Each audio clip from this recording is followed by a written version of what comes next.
It is essential that we teach and assess at all cognitive levels, but particularly in languages.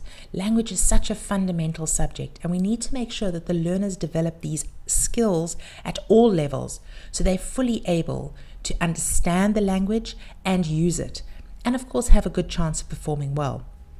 Now, previously we looked at 3 levels: the low order thinking, which is your knowledge and facts; middle order thinking, which is understanding and reasoning; and then of course your high order thinking, which is metacognition and judgment.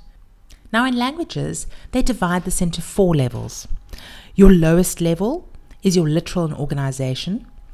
Your next level is inference, then evaluation, and then appreciation. So you've got your basic thinking, your moderate order thinking, your moderately high order thinking, and then your high order thinking. And you'll notice this is based on Barrett's taxonomy.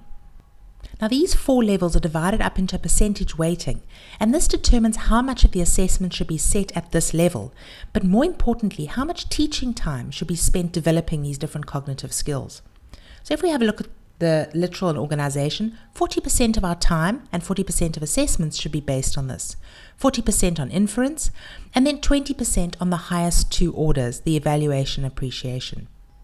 Now let's have a look at some examples specifically geared to languages.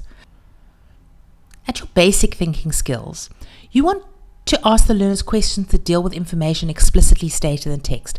You might also require them to analyze, synthesize, or organize the information, but it does come directly from the text. Your moderate thinking skills may require the learner to engage with the information explicitly and look at what is stated in the text, but provide their personal experience or their personal impression. At the evaluation level, you want to deal with questions where they have to make judgments concerning value and worth. And then, of course, your highest order, your appreciation, you want questions that are intended to assess the psychological and aesthetic impact of the text on the actual candidate. So you want them to focus on emotional responses to the content, identify with characters or incidents, and ask them to give their reaction to the writer's use of language, so possibly their word choice or imagery.